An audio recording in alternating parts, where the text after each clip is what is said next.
On Election Day, who better to talk to than Greg Palast? He's the guy who exposed the fake felon purge that removed 57 to 97,000. 57 to 97,000. Two different figures are out there. Maybe 10% were actual felons. But 57 to 97,000 were removed from Florida's voter rolls in 2000. And you recall Bush won the state by 507 votes. Now, Palast has new information. 3 million ballots were cast but not counted in 2004. He has a story of Republican caging lists and felons of the future. In his new book, Armed Madhouse, Palast takes readers on his new global tour from Baghdad to New Orleans, from Osama's cave to the Pentagon's back rooms. He exposes official mendacity and corporate malfeasance. The subtitle, and this is a mouthful, is Who's Afraid of Osama Wolf? China Floats, Bush Sinks, The Scheme to Steal 08, No Child's Behind Left, and other dispatches from the front lines of the class wars. Greg Palast, whose book, The Best Democracy Money Can Buy, was high on the New York Times-bestseller list for 7 months, won the George Orwell Courage in Journalism Prize for reports for BBC television, and he was honored as Guerrilla News Network's Reporter of the Year. An expert on Enron and electricity market manipulation, Palast is co-author of Democracy and Regulation, the United Nations Guide to Control of the Utility Industry. Greg Palast. Hey, brother. Glad to be with you, Terrence. Okay. For those who don't know Greg Palast, I'm BBC television investigative reporter. I moved to London because I can't do it in the U.S. You know, it's against Patriot Act 3. So I had to move to London. I've come back now, though, to try to bust through the electronic Berlin Wall, and that would not happen without KPFK. I mean, all my reports I've made arrangements to give to Amy Goodman for Democracy Now! I should also say that ABC Television has the right to run all my BBC television reports. You know how many they've run? Let me guess, 2. No, come on. Do better than that. 0. None, 0. Never, nothing. Are you kidding? You got to be kidding. No, or, you know, it's not like CBS would run it either. That eyeball there is not really an eyeball; it's a pimple on the corporate rectum of violence. You know, I was actually one thing that you just alluded to. I was going to ask why you decided to come back to the U.S. after the years in the U.K. and what is that? Well, because we have to tell the truth. I mean, that's why I wrote Armed Madhouse, because they, you know, until Patriot Act 4, you can still read books. I mean, they know who's reading it, but good. We'll all gather up for a discussion of Armed Madhouse in the Pacifica wing at Guantanamo next year. Okay? Right. I don't know if you read, because I didn't hear if you read the full title of the book, which is out. Well, I haven't yet, but I plan to. Okay. The reason is that it's the longest subtitle on the planet. Armed Madhouse's subtitle is Who's Afraid of Osama Wolf? China Floats, Bush Sinks, The Scheme to Steal 2008, No Child's Behind Left, and other dispatches from the front lines of the class war. And that's what it is. It's a class war boot camp. We're going to discuss, you know, my last book, Best Democracy Money Can Buy, busted open the fact that, golly, they don't count all the votes in America, and how, you know, and that story was about how they scrubbed tens of thousands of black folk off the voter rolls of Florida before the 2000 race. That was Jeb Bush and Katherine Harris, and gave little George the White House. This book does give the real details of 2004. I mean, if you had an appetizer, if you read the Rolling Stone piece, and you were a lone voice at times, I think, during the 2000 election and its aftermath. Oh, yeah. It seems like, have things gotten better or worse in terms of at least who's looking at things and talking about them since then? I think it's worse. And I'll tell you why. Before, after all, when I did report the theft of the 2000 election, and by the way, when you said alone, I was alone with you. I mean, you let me on the air. That's right. And that's not a small thing. I couldn't break through the electronic Berlin Wall, and you know, the Terrence McNally program was one of the first places that allowed me to make this report with Amy Goodman and up in KPFA at Flashpoint. And you know, what I was reporting on BBC of wiping out the voters. Now it's even mainstream media has now accepted that story as fact for the most part. With you know, Fox is still resisting. But yeah, they say, oh yeah, black people, golly gee, there was a mistake, and the New York Times actually ran the story for the first time of the voter purge in Florida of 2000, in 2004, to tell you everything was fixed now. It's okay. Well, it is fixed, but fixed in another way. That's right. And what's shameless about it is that when I ran that report, and it was before Michael Moore took it across, at least they had the excuse like this was like outrage. It was so beyond imagination that America could pick a president via an electoral coup d'etat, which is really what we had. That, it was just outside the thinking. Now we should be looking at this, and it's in our face. 2004 was bigger, was nastier, was vicious stuff. In fact, one of the things in our madhouse you'll find is that one of the little nasty secrets of American democracy, and our media will make sure it stays secret, is that 3.6 million votes, over 3 million votes, were actually cast and never counted in the 2004 election. Yeah, let me read just a quote from the book, okay? On November 2nd, 2004, in the state of Ohio, 239,127 votes for President of the United States were dumped, rejected, blocked, lost, and left to rot uncounted. And if you were a black voter, the chance of you losing your vote to technical errors in voting machinery is 900% higher than if you were white. But the shoplifting of those votes in Ohio was just the tip of the theftberg. And then you point out 3.6 million never counted.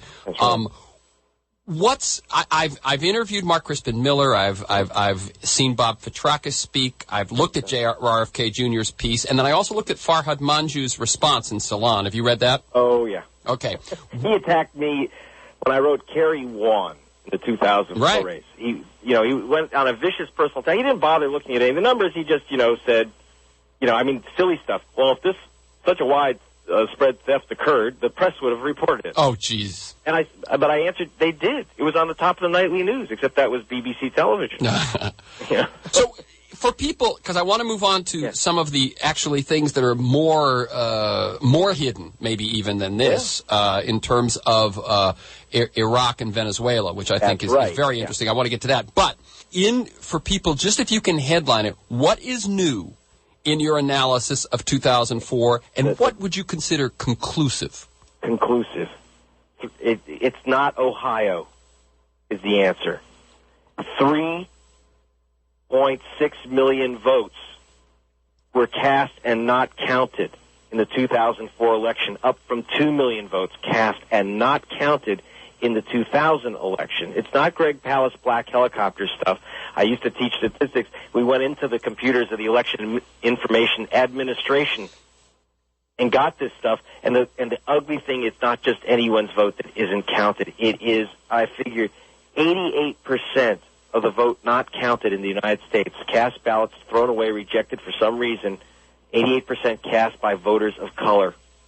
You like that one? It's amazing. We have an apartheid electoral system, which is done on a very fancy, selective, statistical basis.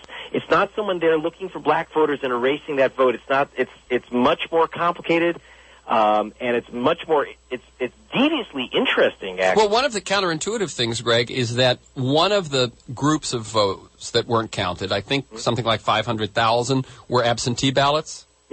Yeah, and I would guess that people of color file less absentee ballots. Right. Well, actually, so that means they've got to really have nailed them in the other categories. There's a whole new flavor of ballots junked in this election, which built up the numbers. Provisional ballots, 1.1 million ballots, 3 million ballots were voters were shunted to these back of the bus baloney ballots, and we'll discuss it Friday night. 1.1 million of those were thrown away, and that was due to a mass challenge effort by the Republican Party. One thing that Manju doesn't touch, look, in my BBC investigation, I was able to suck down out of Republican National Headquarters computers, and we caught them, and they finally fessed. They had literally hundreds of thousands of names. We got about 60,000 of them, of African-American voters subject to challenge because of so-called suspect addresses. And let me tell you, go into the suspect addresses, Terrence. You'll see page after page after page of African-American soldiers shipped overseas. What they did was they sent them letters at their home addresses, and it said, do not forward. So the letters were returned, not sent on to Baghdad or Germany, and then they used those returned letter receipts to challenge their vote. just like the felon purge of 2000, which took 4 years for the U.S. press to accept as fact. Okay. The purge of the black soldiers and the purge of innocent black voters for suspect addresses in the last election is the great unreported story, and it's a million. Okay, very good. And what to look very quickly at 2008? What's wrong with the new ID laws in your eyes? No kidding. Well, first of all, there's only one purpose for for demand ID when your signature used to be fine, supposedly to stop the crime of people stealing your identity and voting in your name. Well, guess what? We had nearly 100 million voters. I'm looking for 3 cases nationwide. I haven't found one yet of voter identity theft. You know that? So we are now in the last election, 300,000 people were turned away from the polls for so-called wrong ID in New Mexico. I mean, case after case where Jorge Rodriguez, who had the Jorge Rodriguez on his driver's license, lost his vote because it said Jorge Luis Rodriguez on the voter registration. In California, when they have begun to institute this new ID check, not even an ID card, but this ID check, that it tossed out 43% of the first group that they looked at in L.A. And as I said to people, myself, Terrence McNally, if by chance on one of those the C is a capital, and in the other one the C is small, I'm going to get kicked out from the right to vote. Well, and it's very selective. It's like the new literacy test. We are finding in places like this is, by the way, aimed at the Hispanic vote. I would think so. Okay, this is what it's all about, just like the war on immigrants. And by the way, before you do vote today, and the elections chapter is important. You can't shoplift Mesopotamia until you shoplift the White House. But it's the in-armed madhouse. This is only one of 5 chapters. Right. We've got a lot to discuss. Right. I mean, we can't do it all now, but I do hope that before anyone votes today, if you aren't convinced yet, I want you to read about Mr. Ken Lay and your governor in the chapter called When Arnold Got Laid, and then you vote, okay? Yeah. That's very important. Vote with that in mind, and you can get that, even though it's in the book, you can get a chunk of that at GregPalast.com. Exactly, and very briefly, what that is how before he had even decided, or before he had even announced that he was running for recall, Arnold Schwarzenegger was involved in meetings with Ken Lay and others. And Mike Milken, the convicted billion-dollar stock swindler, they had a private meeting in the Peninsula Hotel, and May 21, 2001, Lay was already under investigation for flickering the lights in California, and Gray Davis had demanded, imagine, a dull guy like Gray Davis suddenly got up on his hind legs and said, we got to give back the money, Ken. And there's nothing that scares these guys more. I mean, they fear giving back the money more than going to jail. Ken Lay said, we need someone in Sacramento. This is what the inside documents show. We need someone in Sacramento who will reach a settlement with us. That's right. And indeed, once the Terminator became governor, within a couple weeks, hey, Kenny Boy and the rest of the Power Pirates ended up paying a nickel on the dollar, and that settled the claims. That's, so the big tough guy ended up being a little pussycat. Well, especially when you consider his big claim was, I've got to come in and take care of the debt situation in this state. And so what did he do? He went for a nickel on the dollar on up to $9 billion in money that had been taken. Blown away, baby. What's up with you and peak oil? I've looked at what you've written about it, and I've looked at what some people have written about what you've written about it. And I have been one who's had several shows about the condition of oil in the world. And let me see if I've got the nuance right, just to be sure that we can get this done as quickly as possible, okay? That most people say that when we reach peak oil, which does not mean, which all peak oil means is that we have removed half of the oil from the Earth's crust. Okay, correct? We agree so far? Well, no. No? The guy Hubbard who came up with, who is called it's often called Hubbard's peak, though we never use the term peak. Right. It's real simple. We move from, as he said, we don't run out of oil. We move from what light hydrocarbons to the heavy stuff. Right. I'm writing about an armed madhouse. I don't really care per se about the nuances of peak oil so much as the geopolitical earthquake that's happening right now. Right. Well, let me just as long as oil is cheap, then if someone says, well, if we get the first half, the cheap, the low-hanging fruit, it's going to get really expensive after that, so we got to deal with that. What you say is, yeah, but when it gets expensive, then we have more oil, because some of the stuff that's hard to get to suddenly becomes attractive. Well, and then you point out that a lot of that stuff is in Venezuela. Not just a lot. According to the inside documents, one thing you'll find in our madhouse is a lot of inside documents where I actually show them to you. And this is very important for understanding the war in Iraq and the coming war in Venezuela. Okay, according to the U.S. Department of Energy, in a document that they don't want you to see that I got a hold of, 90% of the world's heavy oil, is in Venezuela. 90%, and that amount of oil is 5 times as much as the total reserves of Saudi Arabia. Okay, now that is a blockbuster piece of information. And I went over that, and I met with President Chavez last month in Caracas. The issue there is not how much oil we have or not, but who's going to get killed over the oil where. That's a real big issue, because George Bush's idea of exploring for oil is to have Reverend Pat Robertson run out and say, Hugo Chavez thinks you're trying to assassinate him, and I think we ought to just go out and do it. And that is the real issue, the next oil war. Now, one of the points I try to make, I have a chapter on the secret oil wars in Iraq, and I know some of the conspiracy nuts out there listen to your show think that Bush had a plan to grab Iraq's oil fields before the tanks rolled, and as I explained, that's not true, because he had 2 plans. That's right. That, I think, is one of the most interesting things. There's the neocon plan, and there's the oil Big plan. Oil, yeah. And they had 2 different goals, and big oil wins. See, because remember, the less oil, the higher the price. The bigger the profits. We can argue about how much oil there is of lighter and heavy oil, whatever, over the long term.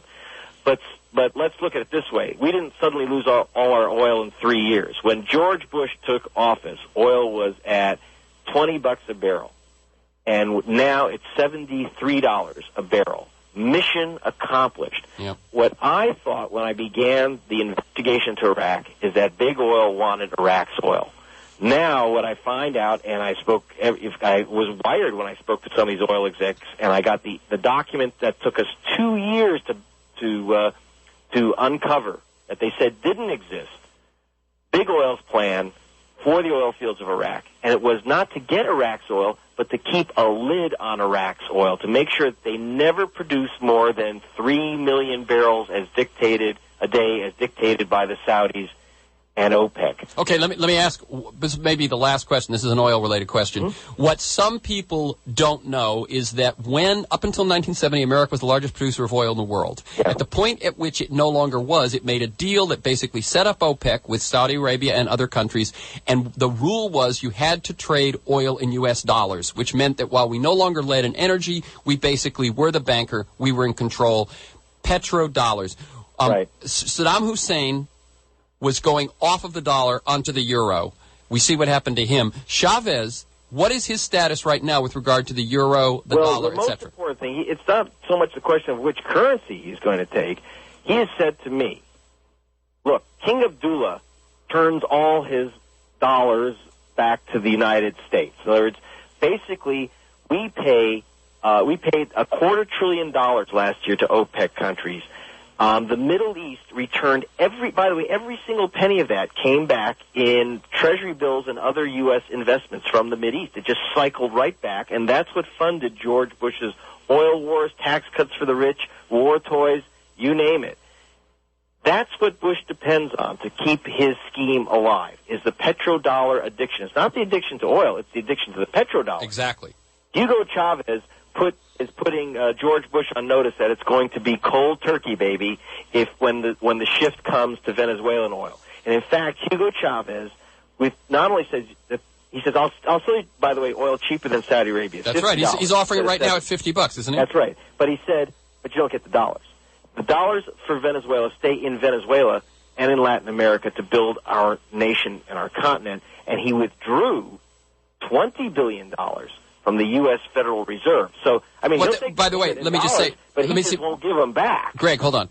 What that means is Venezuela had invested previously, is what you're saying, in bonds, in those sorts of things. The same thing that the Middle Eastern countries are doing, the same thing that China is doing, and he pulled out. So what he's saying is... He pulled out and he relent the money to Argentina and Ecuador. I'll sell you my oil at a better price, but I won't buy your bonds. He said, no more, we can't be an oil colony anymore.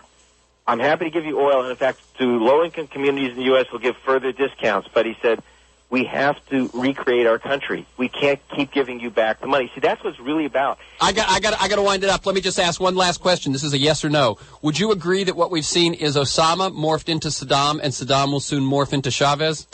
Yeah, they're Saddaming Chavez.